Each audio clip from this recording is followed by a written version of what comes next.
Hi everyone, and welcome to this lesson called Petty Cash Book. In this lesson, we are going to go through the steps of completing a petty cash book. Now first of all, what items are recorded in a petty cash book? Small items are recorded in the petty cash book. These small items involve fuel, stationery, cleaning, and casual labor. Small items is not limited to only these 4 expenses, but there are also other small expenses that can be paid out of the petty cash book. Now there are some terms you need to know before we get started with the petty cash book. First, you need to know what is a voucher. A voucher is a form which shows what a payment is made for. It's used to keep a record.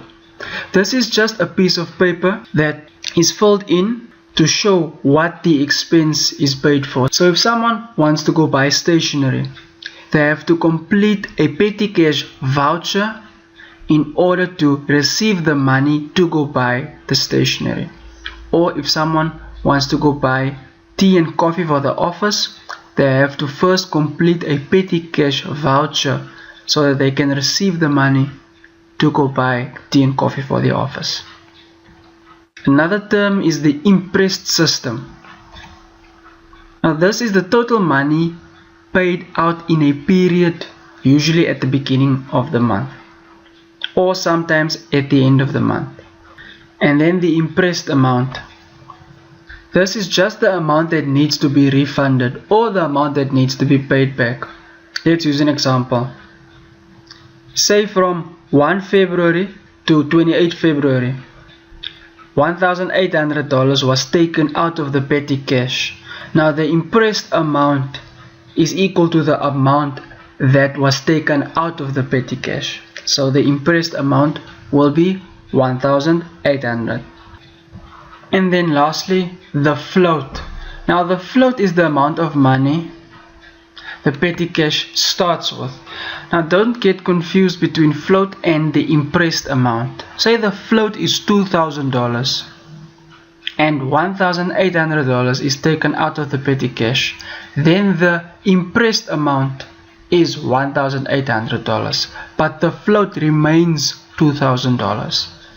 Or if $1,000 was taken out of the petty cash for the month, then the imprest amount is $1,000, but the float remains $2,000. Let's have a look at our example. Mrs. Big Company started a company called Big Company in June 2014. From the information provided, draw up a petty cash book for the month of February 2014. The imprest system is followed.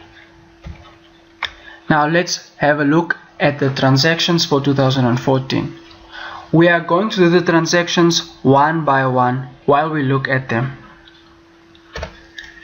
Balances was brought forward for the petty cash 1,600.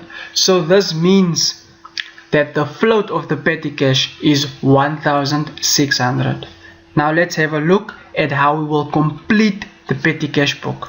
Now before we add the float in our petty cash book, this side of the petty cash is the credit side and this side of the petty cash is the debit side. So the debit side is a lot smaller than the credit side. The reason for that is the use of the petty cash book is to give money out, is to pay for expenses, not necessarily for getting in any income. So that's why the credit side is bigger than the debit side. Now let's put in our first transaction, our float. There we go. On the 1st September, you see here a receipt. You see here, this is on the debit side. The petty cash increases on the debit side and decreases on the credit side, just like the cash book. So 1,600. This is the float. This is also the balance brought down. Let's have a look at our next transaction. Paid fuel for $500, voucher 31. Now this will obviously come on the credit side of the petty cash book since fuel is being paid for. And then we enter it like this. The 3rd of September, the description or the detail is fuel. The voucher number is 31 and then we put in 31 here. The total is 500 and then this is a motor expense. You need to classify it under office expense, motor expense, cleaning expense, or sundry expense. This will not go into the office expense, also not cleaning, and also not sundry. So this is a motor expense. Sundry expense, this is for all miscellaneous expenses or all expenses that does not fit into cleaning expense, motor expense, and office expense. Let's have a look at our next transaction. On the 7th, bought pencils and pens, $50.60, voucher 32. You see here the 7th, the details or description is stationery, voucher 32, as you can see here. And then this is an office expense, because stationery is an office expense. You'll use stationery in the office, so you can classify it under the office expense. Paid $60 for a company car wash, voucher 33. And there the 8th, car wash, voucher 33, total is 60, and this will again be a motor expense because it was a car wash.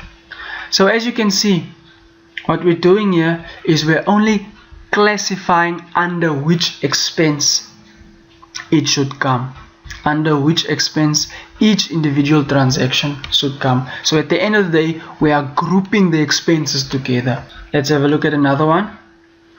Paid $350 for casual labor.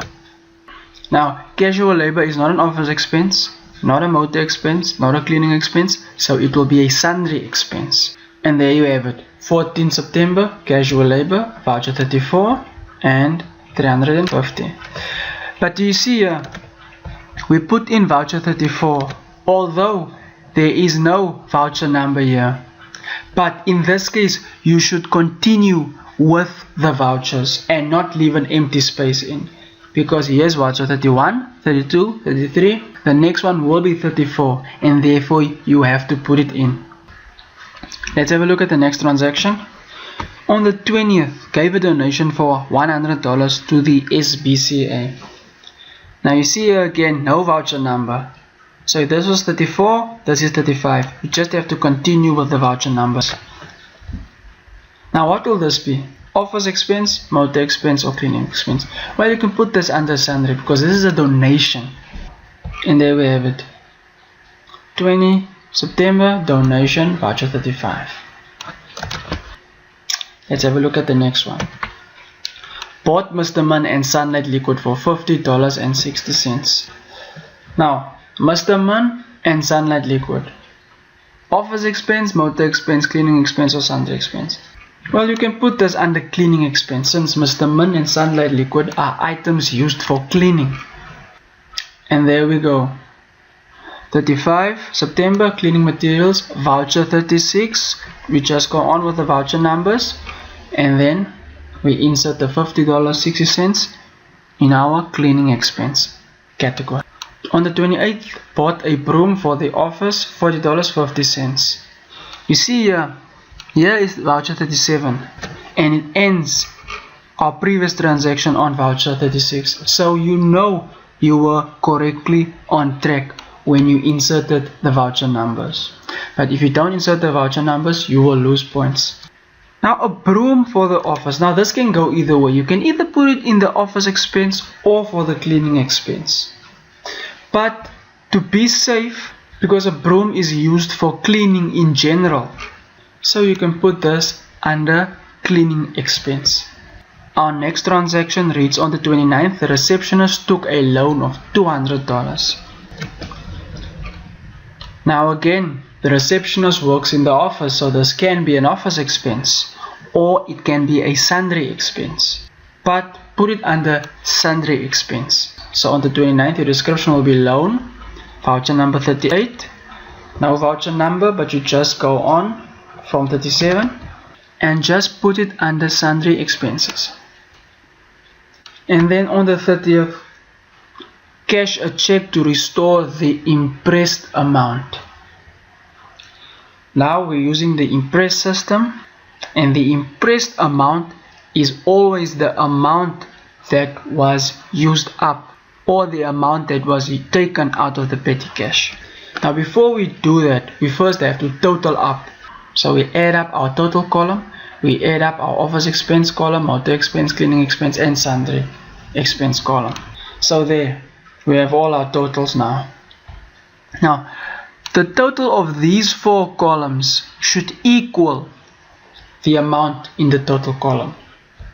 If the total of your 4 columns does not add up to the total column, then it means you might have miscalculated or you might have omitted one of these transactions. Now, after we added up all our columns, the next thing we need to do is process the check that was cashed for the petty cash. Now, this will mean that the money will come back into the petty cash. Since we're using the Impress system, the amount that went out of the petty cash is the same that the amount that will come into the petty cash. So the total that went out is $1,351.70. So this will also be the amount that needs to be refunded back to the petty cash. And there we have it. It comes on the receipt side, on the debit side.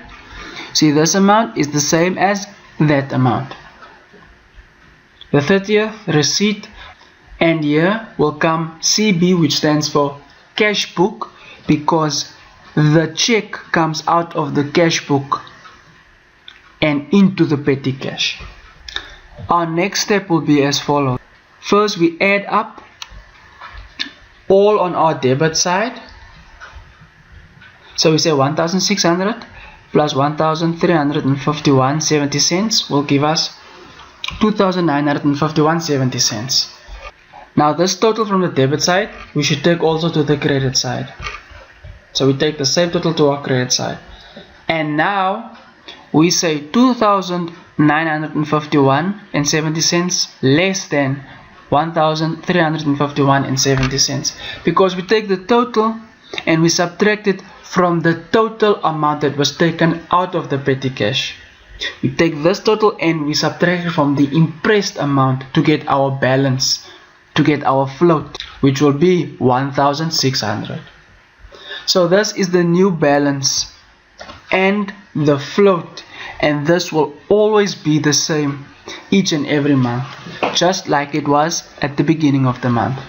And our final step will be taking this balance, bringing it down so that it will be the 1st of October's balance. And there we have it, 1,600, 1st of October, balance brought down. So your new month will start with the same float as it did in the previous month. So the things to remember is your float will always stay the same. The impressed amount is the total amount of the money going out of the petty cash, and correctly classify all expenses under their columns. As I always say, practice makes perfect. Use this DVD, watch it over again, and you'll see that completing a petty cash will be a walk in the park.